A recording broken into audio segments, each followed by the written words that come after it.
Великата борба между Христос и Сатана е изцяло върху поклонението. Матей, глава 4, стих 8 до 10 потвърждава това. И тази велика борба обгръща всички нас, защото с ума си се покланяме на Бога. С ума си служим на Бога. Римляни 4 глава, Римляни 7 глава, от 24 до 25 стих. Но планът на Сатана е да се увери, че не се покланяме, не служим на Бога. И тази битка е за нашите умове. И Сатана и неговите човешки агенти, неговите тирани, в момента използват технологии, устройства, дори харп, за да контролират умовете на хората и да унищожават хората. Много хора, когато чуят това, ще кажат, това не се отнася за мен. Защото вярваме, че Сатана не може да чете мислите ни. Отговорът ми ще бъде, но Сатана не може да чете мислите ни, но може да попитате какво следва. Трябва да останете на линия за отговора. Нека да навлезем в това. Важно е. Поздрави, спасени за да служат по света и зрителите за първи път. Добре дошли в този обеден прилив на сила. Аз съм вашия домакин, Ендрю Енрикес. И днес имаме специален гост, Мари Диас. Тя не е чужда за тази платформа. Нейните дела могат да се видят в плейлиста Eyes on the Times, точно тук на тази платформа. Помогнете ми да приветствам Мари Диас. Добре дошла, сестро. Ето ме. Радвам се, че съм тук. Нека да навлезем в това. Това, което се случи наскоро, което предизвика шум в социалните медии. Северното сияние. Накратко знаете какво се е случило. И северното сияние е природен феномен, който се случва нормално в арктическия регион.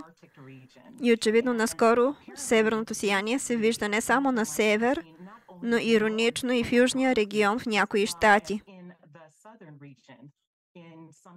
В Аризона, в Алабама и дори в Флорида. И мисля, че е важно за нас да погледнем какво е това, което се е случило там и как това събитие ще допринесе за събитията в края на времето. Тези тирани всъщност манипулират и играят със Слънцето, за да доведат бедствия и измами. Както скоро ще разберем. Както казва идиомът, ако си играеш с огъня, ще се изгориш. Ще пусна този клип. Вау! Това е зашеметяващо и рядко небесно шоу, завладяващо нацията от бряг до бряг. Не мога да повярвам на това, което виждам. Полярното сияние осветява нощното небе на Уисконсин до пустинята на Аризона и дори до Флорида. Това е безумие. Ярките зелени, лилави, розови изникват по цялата планета. Те са причинени от това масивна геомагнитна буря на Слънцето. Всичко е за Слънцето. Искам да обърна внимание. В Откровение 16 глава искам всички да разберат, че когато виждаме тези случващи се събития, те са пътни знаци, които ни показват, че второто идване на Христос е дори пред вратата. В Откровение 16 глава Библията показва в стих 5, 6 и 8, че една от 7-те последни язви включва Слънцето. Слънцето ще бъде използвано от Бог, за да унищожи непокаялите се грешници, което означава, че непокаялите се грешници, вдъхновени от Сатана, ще използват Слънцето, за да заблудят, за да унищожат населението. Защото тези 7 последни язви представляват разплата. Това е Откровение 16, от 4 до 6 стих. И Матей, глава 7, стих 2. Какви опасения изразяват експертите поради това събитие? Северното сияние и слънчевите бури, Мари. Има няколко новинарски репортажа, които излязоха наскоро, които показват, че поради това необичайно явление, което се случи, както споменах, в северния регион, но също и в южното полукълбо, потенциално бихме могли да изпитаме проблеми с електрическата мрежа GPS системите, сателитните и дори комуникационните системи. Така че очевидно това е нещо от огромно значение. Просто мисълта за нашата електрическа мрежа да се срине и това трябва да стресне всички нас и факта, че това беше необявено, много от нас може да не са наясно, че това събитие се е случило и мисля, че това е много интересно и много навременно. Както можем да прочетем на екрана, донасяйки тази слънчева буря, която може да разруши електропроводите, може да прекъсне комуникациите. Искам да кажа, че тези неща са сериозни. Силни бури. Тази вечер милиони американци в горната част на САЩ потенциално ще видят северното сияние благодарение на силна слънчева буря.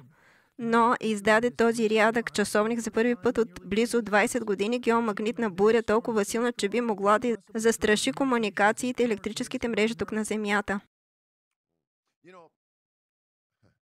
Втори клип. Астрофизиците предупредиха, че въздействието на тази буря, 4 по скала от 1 до 5, може да има ефект точно тук на Земята, потенциално нарушавайки комуникациите, електрическата мрежа, радиосигналите и GPS и други сателитни операции. Много е интересно да се отбележи следното, че говорят за слънчеви бури, които ще видим по-късно, че могат да манипулират и тогава идва прекъсването на комуникационните устройства, а също и разрушаването на електрическата мрежа, унищожаването на електричеството. Осъзнавате ли, че в Откровение 16, когато Библията изброява 7-те последни язви, 4-та и 5-та язва сочат към Слънцето и тъмнината. Помислете за това. 4-та язва споменава Слънцето, а 5-та споменава тъмнината. Смятате ли, че това е съвпадение? Не. Бог ни показва какво идва като разплата. 4-та язва. 5-та е тъмнина. И те ще манипулират Слънцето, за да доведат до прекъсване на електрозахранването, кризи в страната. И това е, което виждаме. Всички тези неща сочат на близостта на белега на звяра, близостта на второто пришествие на Исус Христос. Обърнете внимание на следния стих, Откровение 16, стих 8 до 11. 4-та язва, Слънцето, 5-та язва, тъмнина. Имаше ли някакво непосредствено въздействие от слънчевите бури и северното сияние? Мари. Разбира се, пасторе, никога не позволявайте на една добра криза да отиде на вятъра. Това е един вид тяхната мантра и аз просто искам да спомена като странична забележка, че всеки път, когато виждаме събитие, което се случва, независимо дали е в САЩ или по света, че това, което често ще виждаме е, че едно събитие или една криза ще увеличи и изостри друга криза. В случая на това, което току-що видяхме с тази слънчева или геомагнитна буря, забелязваме, че тази буря, както казват, засяга GPS системата. Мисля, че това е безупречен момент, защото някои от докладите, които бяха споменати, са, че земеделските стопани всъщност имат някои проблеми със своите самоуправляващи се трактори. Причината, поради която това е важно, е, че очевидно, когато това събитие се е случило, то се е случило по време на решаваща дата за засаждане на царевица. И за тези от нас, които не са наясно с това, знаете, царевицата е една от най-големите култури, които произвеждаме тук в Съединените щати.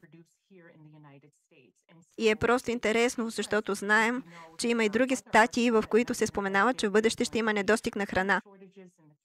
Пастори отново и отново спомена Мариана Масакадо и тя спомена, че ще има предстоящ глад на Запад.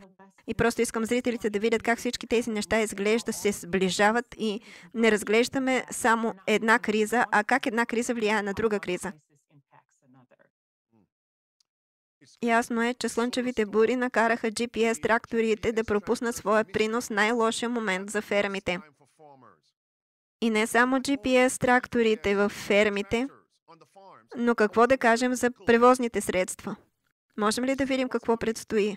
Превозните средства, които зависят от GPS, за да работят, ни водят в това, което наричаме изключително дигитално общество. Това са знаци, които ни показват, че краят е близо. хаос в селскостопанското оборудване, засягащ културите. Знаете ли кое е стряскащото? Сега пускат статия. Ето тази статия, 7 май 2024, точно на време.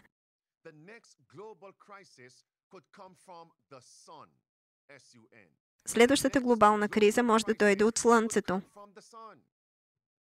И това е много важно, защото много скоро, след като те произвеждат кризи и след това обвиняват естественото в кавички, естественото възникване от Слънцето, точно това правят. Тогава ще кажат, че е време да се върнат към Бог, за да може Бог да благослови Америка, да благослови света. И тъй като, слушайте внимателно, Слънцето е това, което е донесло бедствията, тогава сега трябва да възхваляваме Слънцето. Точно както поклонниците на природата почитат боговете на природата. И поклонниците на природата гледат на Слънцето, като че се обръщат към Бог, като главен Бог. И това е начинът, по който неделното поклонение ще бъде въведено в страната. Спомняте ли си император Константин от Рим, когато отиваше на битка и видя така нареченото видение? Този сън видя кръст, поставен на Слънцето. И с този знак ще победиш. И разбира се, след това спечели битката. И от този момент император Константин направи почитаемия ден на Слънцето, ден за поклонение в цялата Римска империя.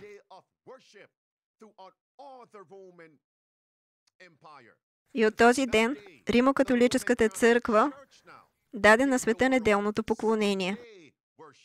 Всичко е свързано с Слънцето. Забележете какво друго значимо събитие се случи едновременно с слънчевите бури и северното сияние, геометричната буря.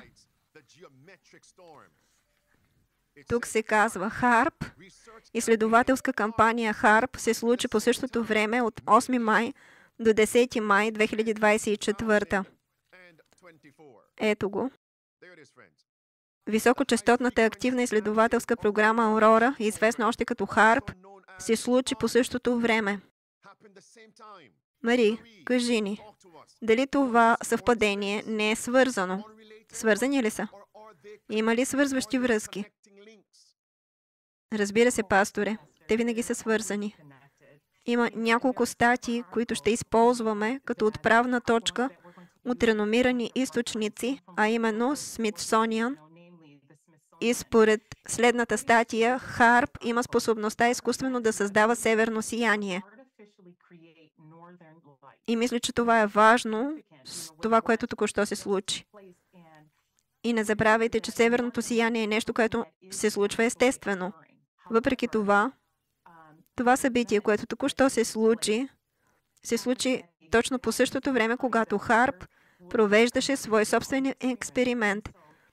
И тази статия тук ни показва, че това съоръжение ХАРП, което се намира в Аляска, има способността да пресъздаде светлините на Аурора. Мисля, че за нас е важно да спомена кой е бил в партньорство с това съоръжение, защото е спонсорирано от правителството.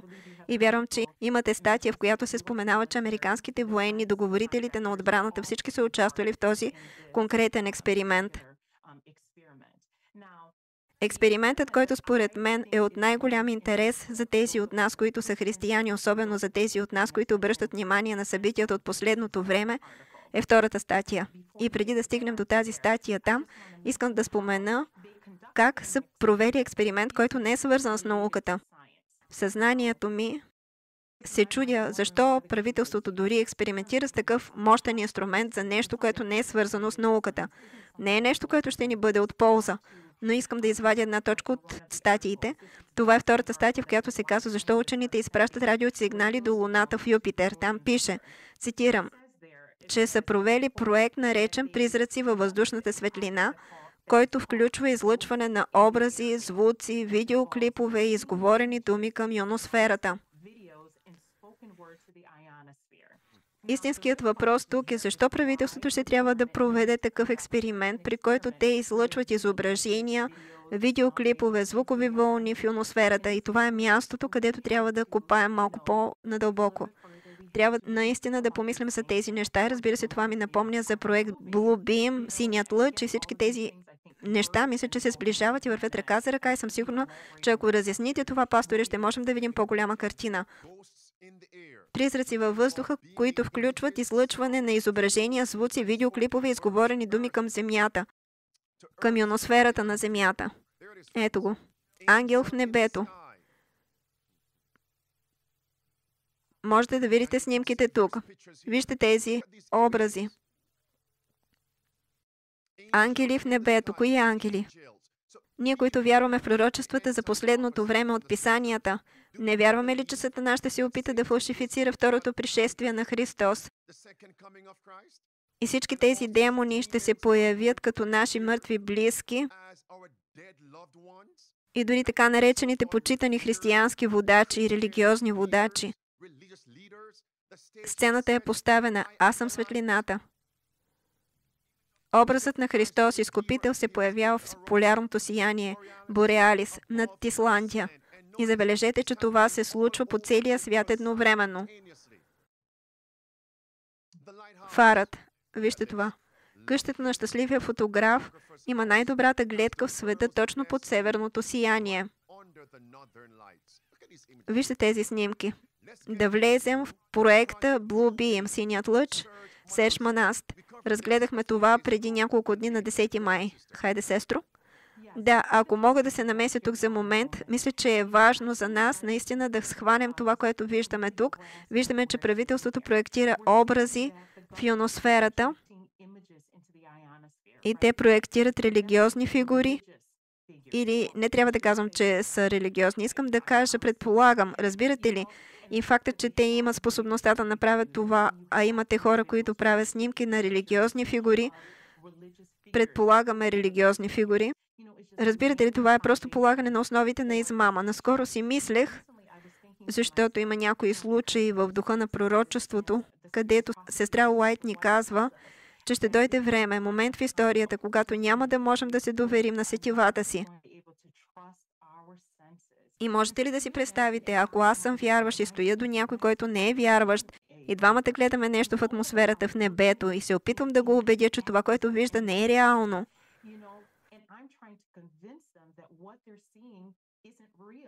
Това е сериозността, опасността от да не знаете истината и просто да бъдете изложени на измамите на противника. Библията казва, че ние не сме невежи за неговите измами. Ето защо тази презентация в собствената ми преценка е толкова важна за нас, за да можем да разберем какво се опитва да направи противникът, за да можем да предупредим близките си, да можем да ги подготвим.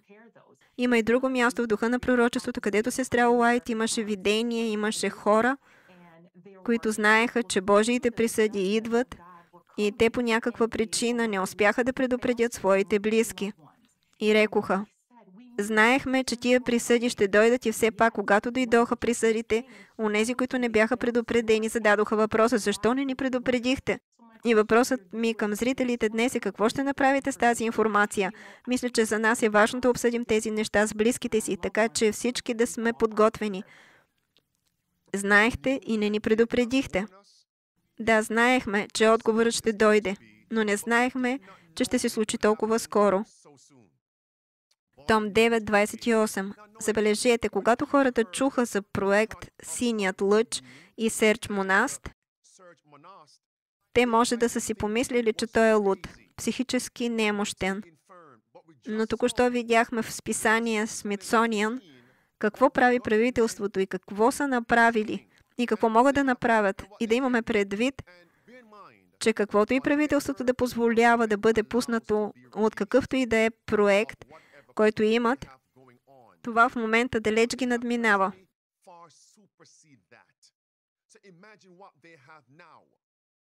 Представете си това, което имат сега. Тук е проект Синият лъч. Теорията предполага правителството на нациите, дори Америка, планира да създадат нов световен ред. за да изградят глобална New Age религия, използвайки тези светлини и лъчи в атмосферата. 3D, холографски изображения, лазери и звуци. Не забравяйте звуци, за да съблазнят хората да вярват в новия Бог. И тези богове от различни религии ще бъдат изобразени във въздуха, в небесата. И това няма да е CGI, няма да е зелен екран.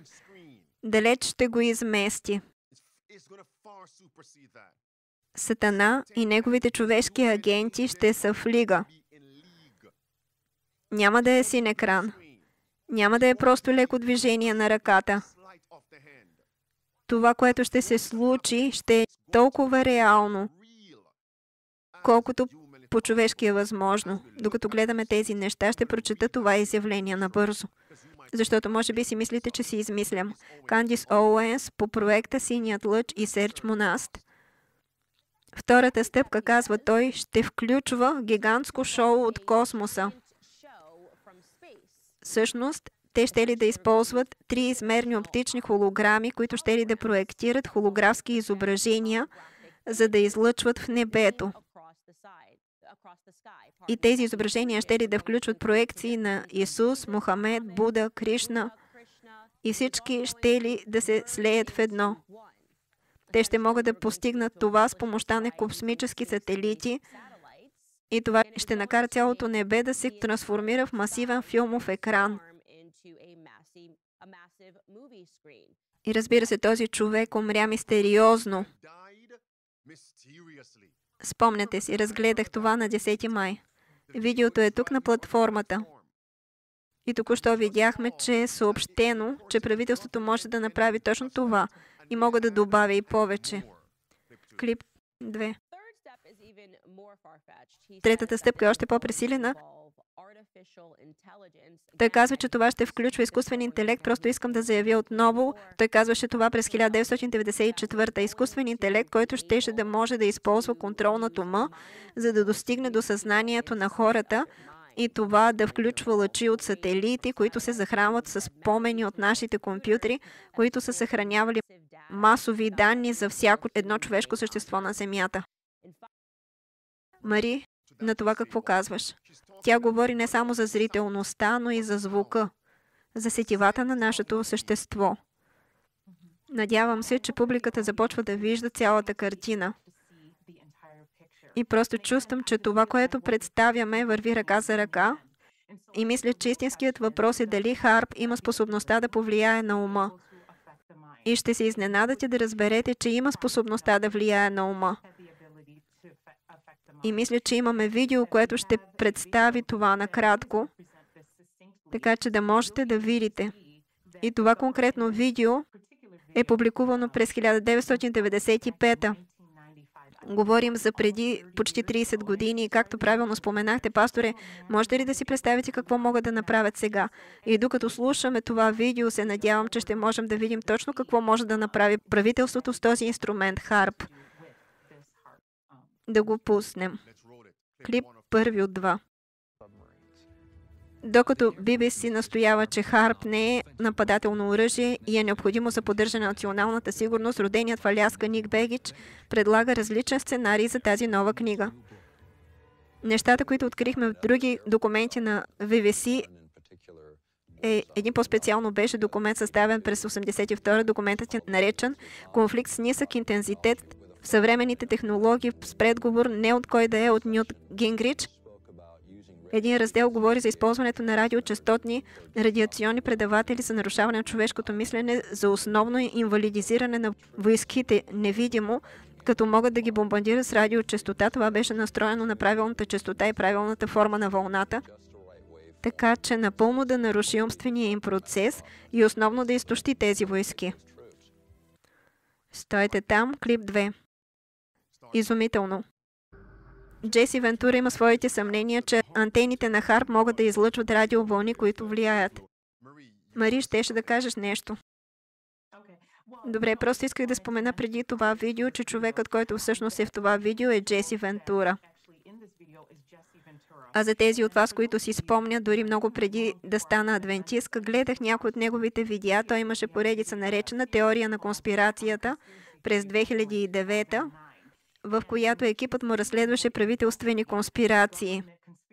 И това, което ще видите в следващото видео е, че Джейси Вентура е с учен и той по същество ще симулира какво е способно да направи правителството, когато използва харп и как това може да повлияе на ума. И когато ви казвам, че това видео е стряскащо, то е стряскащо.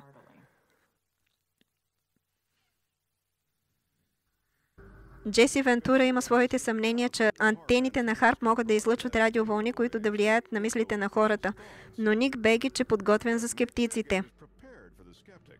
Това е стандартен CD плеер, а това са пиезоелектрични преобразователи и на прост език те носят сигнал, който може да влезе в нервната система, така че да можете да получите този пословичен глас в главата. И така, като активирате това, поставяйки тези електроди, знаете, на повърхността на кожата, блокирайки ушите плътно, ще чуете музиката, сякаш ушите ви я свирят, но ушите нямат нищо общо с нея. Осмият черепно-мозъчен нерв, частта, която се свързва с мозъка, няма нищо общо с това. С други думи, мога да докосна това до врата си и да го чуя, без ушите ми да го чуят и никой друг в стаята няма да го чуе. Това е правилно. Искам да запушите ушите си наистина здраво, за да не можете да го чуете. Сега доктор Ник Бегич му показва как предавателят на харп може да изпрати сигнал директно до мозъка му. Вау! И така, какво чухте? Чух музика. Странно е, защото слушах, за да се опитам да разбера откъде идва музиката, изглеждаше точно тук. Звучеше така, сякаш я чувах почти през върха на главата си или челото си. Давай, Мари. Когато за първи път видях това видео, разбира се, умът ми отива в Римляни 7:25 стих, където Библията казва, че сам аз с ума слугувам на Божия закон. И разбрахте ли това? Той посочи фронталния лоб, челото си и виждаме великата борба, виждаме битката и както казах, той симулира на какво е способен харп. И предишните статии, които споменахме в Смитсониан, казваха, че те имат способността да изпращат аудио, видео, звукови вълни, каквото се сетите в ионосферата. Както казах, надявам се, че разбираме тежестта на ситуацията, която представяме тук. Има и няколко други статии, защото някои може да поставят под въпрос валидността на видеоклиповете, които бяха представени. Но преди да навлезем в това, сигурна съм, че бихте искали също да говорите за това. Да, защото ще се върна към видеото с Джейси Вентура. Забележете две неща.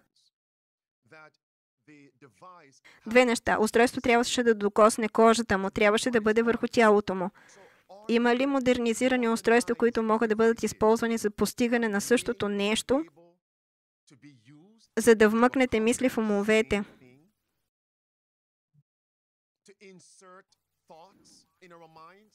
Помислете за това. Поставете лепкава бележка върху тази точка. Ще се върна на този въпрос съвсем скоро. Второ, не е нужно да докосва тялото. Те всъщност могат да излъчват в ефира. И това ще ви се отрази негативно в ума ви. Това е номер 2. Някои хора ще кажат, това са само теории на конспирацията. Нека ви дам от Библията. Осъзнавате ли два текста в Библията? Споменават Сатана, който всъщност внушава мисли на човешките същества.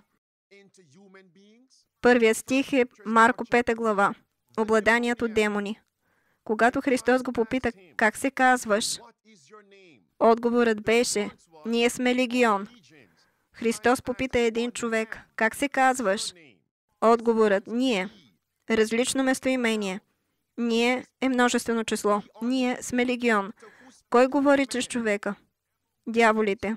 Което всъщност показва, че демоните всъщност могат да предполагат мисли. И това е смисълът, който правя. Това е въпросът, който подчертах в встъпителния си монолог. И много хора ще кажат, това не се отнася за мен, защото Сатана не може да чете мислите ми. Но Сатана може да намекне и да предложи мисли в ума ви. И тези мисли, които идват от Сатана, вие ги правите ваши. В Лука 4 глава, в църквата, 4 глава, Христос срещна един човек и той каза: какво мислиш? Какво имаш ти с нас? Един човек казва: нас. Нас е множествено число. Какво имаш ти с нас? И Христос го избави. В книгата Изцелителна служба, имам я тук. Изцелителна служба, страница 91, параграф 4 и 5. Главата Изцеление на душата. Там се казва: скръбта на този човек е била поради собствения му живот. Той беше очарован от удоволствията на греха. Мислеше да направи живота велик карнавал в невъздържание и лекомислие. Изопачи благородните атрибути на своята природа и Сатана пое пълен контрол над него. Разкаянието дошло твърде късно, когато човекът се опитал да се обърне към Христос за помощ. Злият дух сложи думи в устата му и той извика в агония на страх. Обладанието от демоните частично разбра, че той бе в присъствието на един, който можеше да го освободи. Но когато се опита да влезе в обсега на тази могъща ръка, чуйте това, волята на друг го задържа. Думите на друг намериха израз чрез него. Това е, на което обръщам внимание. Това е, което Сатана и неговите тирани всъщност правят и ще направят. Ще засегне само онези, които правят живота велик карнавал. Ще засегне само онези, които са в удоволствията на греха.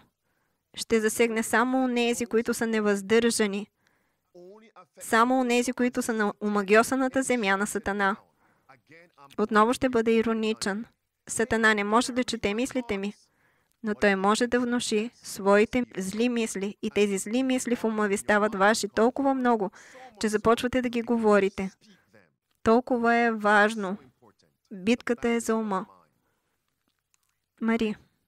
Амин. Докато говорите, пасторе, има един цитат в духа на пророчеството, където се казва, че Сатана се опитва да вдъхне ума си в ума на човечеството. Не можеш да отнемеш моето изявление. Да, и просто да повторя, че мислите му... Да, точно това е борбата на ангелите. Нещата, които се случиха в небето, се случват тук на земята. И за това трябва да пазим пътищата на душата си. И да се уверим, че правим всичко по силите си, за да се защитим. Следващата точка, която просто исках да направя тук е, че някой... Преди това ще те спра. И мислите ти бяха разбити точно там, като счупено стъкло, нали? Сатана не може да чете нашите мисли, но той може да проникне. Продължи. Той може да вдъхне мислите си в нашите умове. И точката, която подчертавам отново е, че ние трябва да защитим пътищата на душата си, защото той постоянно излъчва, той постоянно полага усилия да наруши нашите мисли, за да отклони ума ни, вниманието ни далеч от нещата, които са божествени, които ще ни издигнат. Това е духовна война, в която сме и не трябва да се въоръжаваме с физически инструменти. Нашата война не е плътска. Ето защо ние трябва да бъдем вкоренени и заземени в Божието Слово. Пасторе, през съботата говорихме да облечем пълното всеоръжие. Ние трябва да го сложим. Това, което четем в Писанието, трябва да сложим за шлем спасението, за да защитим ума. И слава на Бога, че Господ ни е дал това писано Слово, за да не сме невежи за хитростите на противника. И отново аз просто исках да се върна към мисълта си по отношение на това. Някои може да поставят под въпрос валидността на видеоклиповете, които бяха представени. Има и други статии, а именно има една статия, която всъщност е извлечена от доклад на Пентагона, официален доклад на Пентагона, в който те признават факта, че правителствените агенции имат способността да проектират мисли или образи в ума. Не трябва да казвам образи, а да проектират мисли в умовете на другите. Искам да прочета само една част тук, където се казва, че правителството поставя гласове в главите на хората, използвайки лазери, за да задейства неконтролирано изстрелване на неврони и бавно нагряване на човешкото тяло до точка трескаво объркване. Знаем, че Бог не е автор на объркване. Но виждате ли как противникът е в състояние да използва тези неща, които използват в лабораторията? Те създават тези дяволски инструменти, които да използват срещу Божия народ. И има и други правителствени агенции, които също бяха споменати. DARPA и военно-въздушните сили. Това не е нещо, което е свързано само с ХАРП и с други съоръжения. И трябва да се запитаме, защо правителството трябва да създава тези устройства? И каква е истинската цел? Разбира се, те ще кажат, че това е война, но ние знаем, че истинската война, първоначалната война е между доброто и злото, между Божия народ и слугите на Сатана. И така можем да се подготвим. Говорихме за идващото робство. Време на робство. Знаете ли, че можете да сложите окови на краката на някого, белезници на ръцете на някого, въжета и вериги около тялото му. Но ако умът му не е контролиран, той не е роб. За да завършат мисията на робството, те трябва да отидат отвъд оковаването на ръцете и краката. Те трябва да се стремят към ума. Към ума. Те не могат да четат нашите мисли, но могат да вдъхнат греховни мисли, объркани мисли. И тук имаме няколко видеоклипа. Общност от хора. Беше съобщено, че над 10 000 души казват онлайн, че вярват, че правителството излъчва гласове в умовете им. Те наричат себе си TI, целеви индивиди. Ако нямате библейска основа, ако не сте чули какво открихме, фундацията, щяхте да си помислите, че тези хора всъщност принадлежат към психиатричното отделение някъде в центъра на голям град.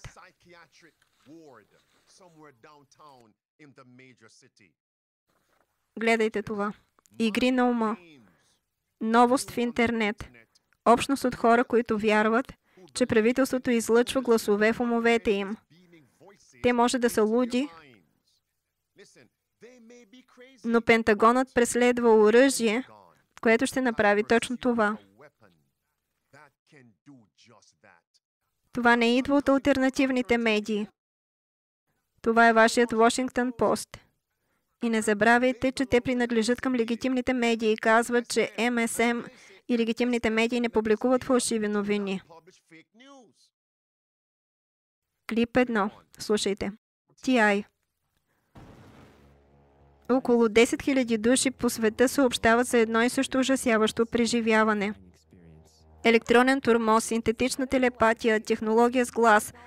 Вероятно, не сте чували за тези термини, но след търсене в интернет намерих десетки уебсайтове, посветени на явлението. Жители, които казват, че са жертви, ние сме TI, целеви индивиди. Те казват, че са наблюдавани, манипулирани и дори измъчвани. Това не е шега. Това не е научна фантастика. Защото хората не знаят нищо за контрола над ума. Те не знаят, че мислите ви могат да бъдат променени. Чрез интернет те валидираха взаимно опита си и се формира общност. Нямаме групова халюцинация. Това всъщност е нещо, което се случва. Те наричат себе си целенасочени индивиди. Това е лагер на смъртта. Това е концентрационен лагер.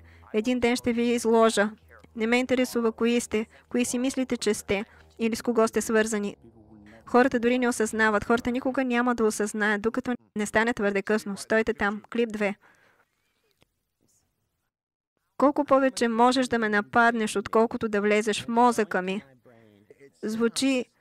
Просто погледнете патоса, който се излива през изражението на лицето на този човек и думите му, сякаш плаче за избавление. Колко повече можете да ме нападнете, отколкото да влезете в мозъка ми? Звучи сякаш някой друг чете книга, нейните мисли. Нямаме групова халюцинация. Това всъщност е нещо, което се случва. Всички тези мъже живеят в района, не са се познавали преди да започнат гласовете и казва, че някой играе игри на ума с тях.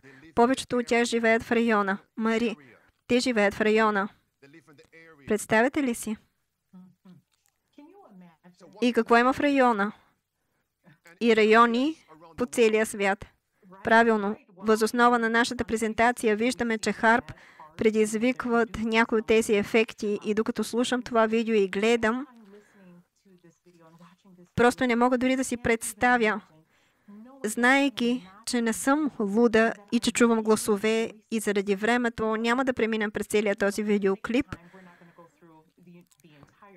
Но във видеото един от господата, които говореха, един от хората, които говореха, каза, че всъщност е взел психиатрични лекарства, защото понякога тези хора с шизофрения вземат лекарства, за да заглушат гласовете и лекарствата, които е взел, не направиха нищо. И това е така, защото възоснова на това, което казват или което вярвате, че правителството се е насочило към тях. И аз просто ще продължа да повтарям, че това е нещо, което е необяснимо. Правителството има способността да направи това. Ето защо ще продължа да подчертавам това. Трябва да пазим умовете си. Трябва да направим всичко по силите си, за да сме сигурни, че сме вкоренени и заземени. Защото не мисля, че осъзнаваме колко е измамна и каква е величината на измамата, която Сатана ще използва, за да може да се опита да измами Божия народ. И трябва да сме подготвени. Трябва да сме подготвени. И ако не знаехме по-добре, щяхме да вярваме, че тези хора трябва да отидат на лечение. Ако се бяхме върнали в Ямайка, щяхме да изпратим тези хора в болница Белвю. Ето къде трябва да отидат, но ние разбираме и знаем по-добре да не би да казваме, че някои от тези хора могат да бъдат актьори. В кавички актьори. Разбираме това. Но когато правителството позволи изтичането на информация, заявявайки, че имаме технология да направим такова нещо, и тогава виждаме хора по целия свят, които всъщност съобщават, че имат едни и същи симптоми. Това случайно ли е? Не. Това е умишлено. И сме били накарани да вярваме, че Харп и неговата технология е локализирана някъде в Аляска. Да. Не забравяйте, че всеки път, когато правителството позволява да бъде пусната информация, това е защото има технологии, които далеч надминават това и имат други черни сайтове някъде другаде, черни места някъде другаде. Защо мислите, че те превземат различни земи там в пустинята? Второ, защото всички тези мъже, защо са в една и съща област? Чудя се какво ли има в тези светли постове, какви са тези мъже, които се качват на тези постове и всъщност инсталират. В очакване на момента да се отприщи голямата измама, да се контролират умовете на хората и да се внушават мисли. Единствената защита, която имаме, е да не превръщаме живота в грандиозен карнавал, лекомислие, живеейки в удоволствията на греха, защото може да сте в страната и пак да бъдете победени от дяволите, духовно казано. И чрез технологията на тираните не можете да се скриете. И какъв е вашият начин на живот? Независимо от това, ние трябва да бъдем в страната, да. Но трябва да превъртим първия ключ и втория ключ от 5 ключа на оцеляването. Имайки това предвид, ще се върна и ще говоря за Джеси Вентура и господин Бегич, които слагат на кожата му, имитирайки устройство и технологията на Харп, което може да постави мисли в ума ви, музика в ума ви. Това е от Световния икономически форум. Нита Фарахени, готова за прозрачност на мозъка. Ето какво казва тя. Чуйте. Затегнете коланите. Какво могат да направят? Уневинени във вярата си. И така, знаете ли, до точката на Джага за използването на някои технологии за откриване на лъжата, особено за очевидци, не само можем да поставим информация без да взривим мозъка ви, можем да я поставим и тогава можете да го повярвате толкова искрено, че проблемът е, че можете да свидетелствате за този ефект. И всъщност видяхме това по няколко начина. Клип 2. че можете да свидетелствате за този ефект и всъщност видяхме това по няколко начина. Полицията правеше подреждане, където внушаемостта на информацията беше толкова силна, че хората по-късно щяха да идентифицират човек, който са видели. Например, показвате снимка с подреждане, само един човек има яке и никой друг няма. И тогава, когато отидете на живо подреждане, защото мозъкът ви отчита, че има нещо различно в този човек, вие идентифицирате човека, който току-що сте видели, но не осъзнавате, че това е поради някаква разлика. И след това сте го виждали 2 пъти и сега от вас се иска да свидетелствате като очевидец и сте толкова убеден за това, че сте видели този човек да извършва престъплението, въпреки че този човек е напълно невинен, че това се превръща в посъден спомен. И така, някои наистина интересни изследвания. Това се превръща в имплантирана памет, дори не е ваша. Интересно изследване, че можем да засадим фалшиви спомени в мозъка. Какво можем да направим? Можем да засадим фалшиви спомени в мозъка. Как ще го направят? Не само чрез харп. Вижте какво следва. Интересно изследване, че можем да засадим фалшиви спомени в мозъка. И в различен контекст, една от нововъзникващите области, която е наистина интересна в неврологията, е откриването на болка и след като разберем веригите, които причиняват болка, предполагам, че въпросът е можем ли тогава да внушим болка и да я използваме в много принудителни мерки в правната система. Това е интересно. Невероятно е. Искаш ли да добавиш нещо, Брайан? Знаете ли, че в телата ни естествено имат електрически ток и как могат да го направят? Днес идвам за вашите смарт часовници. Хайде, пастори, оставете ми смарт часовника. Идвам за вашите смарт часовници. Свалете ги. Могат ли смарт часовниците да направят нещо подобно на това, което е направено с тялото, с кожата на Джеси Вентура?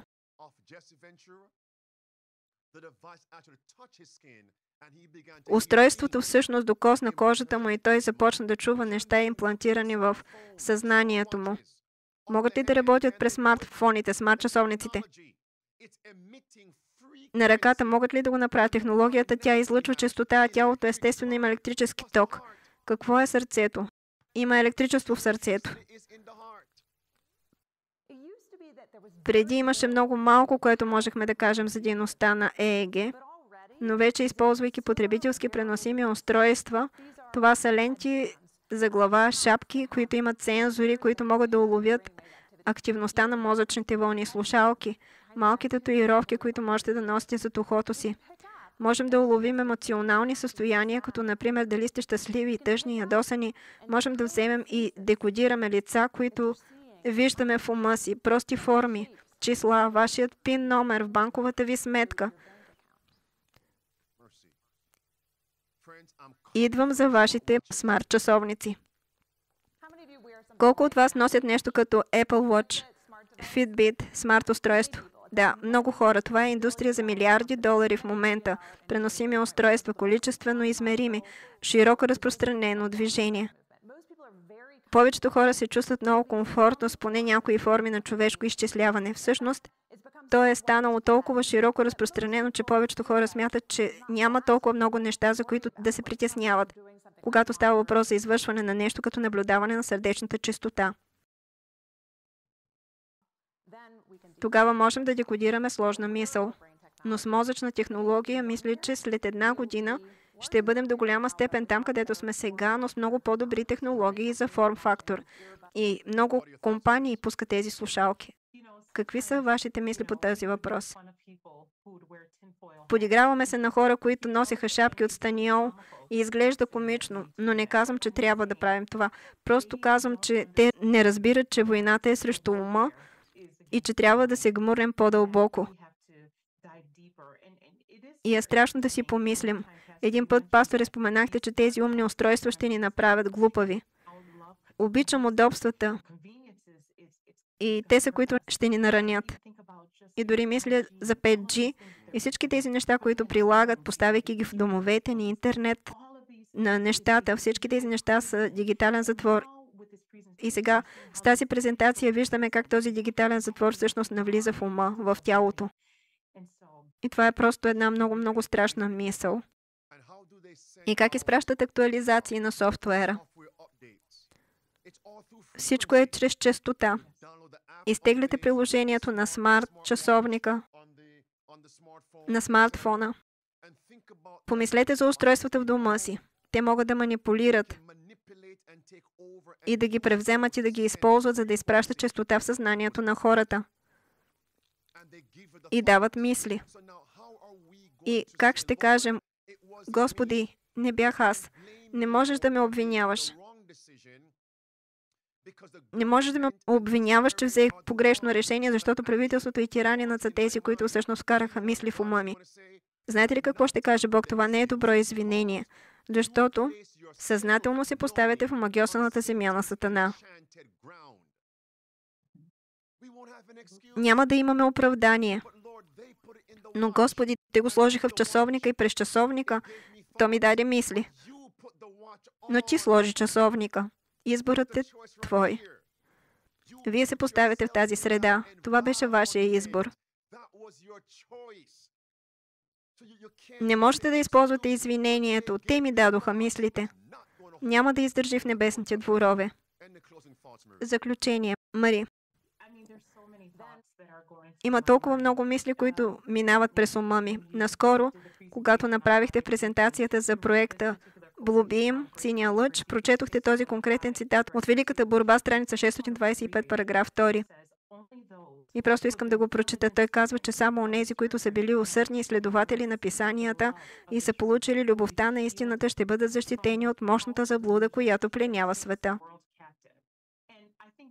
И мисля, че това е точно такова дълбоко обещание, защото отново, както споменах по-рано, това е духовна война. И единственият начин, по който ще бъдем спасени, е като бъдем защитени от Божията благодат. Това ме връща към разказите за децата на Израел по време на изхода. И Бог им даде конкретни инструкции. И те трябваше да убият агне.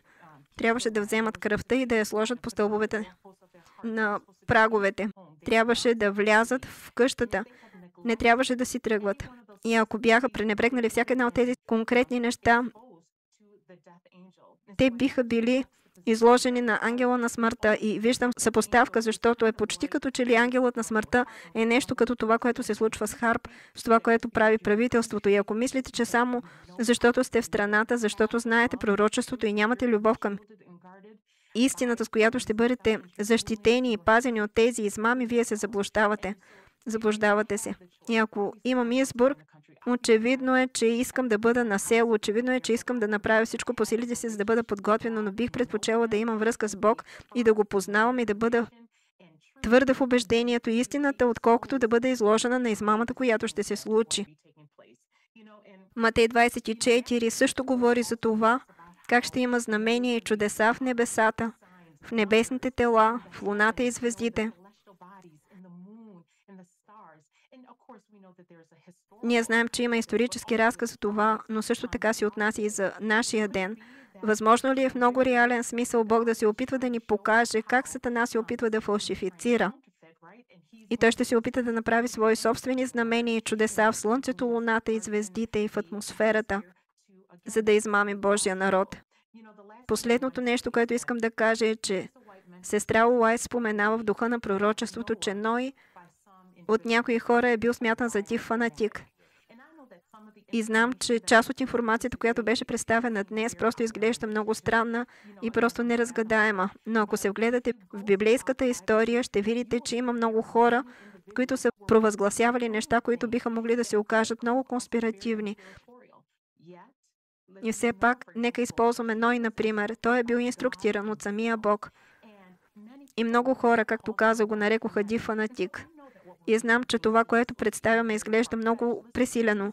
Да погледнем към Исус. Самият Исус пророкува, че Иерусалим ще бъде тъпкан под краката и няма да остане камък върху камък. А по това време ще кажете, че това отново е абсурдно. И да го приближа малко, ако сте живели през 30-те години на миналия век, когато е имало нацистска Германия, когато се е говорило за концентрационни лагери, газови камери, всички тези неща, отново абсурдно. Няма начин правителството да заговорничи и да убие милиони хора. Но отново и отново тези неща, които изглеждат извън границите, просто неразгадаеми, се случваха. И това, което казваме, направете свои собствени изследвания. И трябва да гледаме на нещата през двойните лещи на Библията и духа на пророчеството. Библията и духа на пророчеството, те трябва да бъдат наш водач. И ако тези неща съвпадат с това, което четем в новините, тогава, братя и сестри, направете всичко необходимо, за да сте сигурни, че сте подготвени. Добре казано. В заключение, само за да потвърдя начина, по който започнах във въведението. Казва се, че на противника на душите не е позволено да чете мислите на хората. Това е едната страна на монетата. Втората страна казва, че чрез фините си дела в тези последни дни, Сатана свързва човешкия ум със своя собствен, насищайки го с мислите си. Да продължим. И той върши тази работа по толкова измамен начин, че тези, които приемат неговото ръководство, не знаят, че са водени от него по негова воля. Големият измамник се надява така да обърка умовете на мъжете и жените, че никой друг, освен гласът му, да не бъде чут. Как ще го направи? Чрез ума, мозъка, мозъчните нерви, които комуникират с цялата система. Са единствените средства, чрез които небето може да общува с човека и да влияе на най-съкровения му живот. Каквото и да нарушава циркулацията на електрическите токове в нервната система, намалява силата на жизнените сили и резултатът е умъртвяване на чувствителността на ума. И за това трябва да бъдем внимателни. Каква технология, технологично устройство и устройства, които поставяме върху тялото, защото те могат да нарушат електрическите токове в тялото. Пейсмейкър, поставен в сърцето, подпомагане на буквалното сърце в неговия ритъм. Така че не могат ли да измислят други устройства, за да нарушат ритъма? Последно твърдение. Сатанинските агенти твърдят, че лекуват болести. Те приписват силите си на електричество. Електричество, магнетизъм или така наречените симпатични средства, докато в действителност те са само канали на сатанинските електрически токове. Как дяволът ще работи? Чрез електричество и магнетизъм. Помислете за това. Устройствата ни, харп, електричеството, магнетизмът и всички други устройства. Последното изречение. По този начин Сатана хвърля магията си върху телата и душите на хората.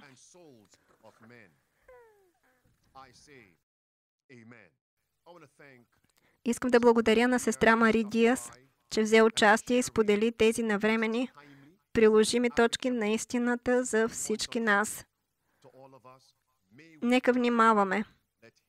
Който има ухо, нека слуша, що говори Духът към църквите. Както казва Христос в Исаия 30, стих 21. Ще чуете глас зад вас, който казва, това е пътят, ходете по него. Излъчваме на живо в няколко платформи. Отидете там, последвайте ни. Имаме ексклузиви за тези платформи. Споделете. Ако сте благословени от това, което чухте днес, дайте палец на това видео. Абонирайте се и пуснете коментар по-долу в тази презентация. Споделете я и предварително ви благодаря. С Божията благодат ще се видим утре в 12 часа източно време за обедния прилив на сили. Бог да ви благослови. Мараната. Нека бъдем подготвени и отново протестът продължава.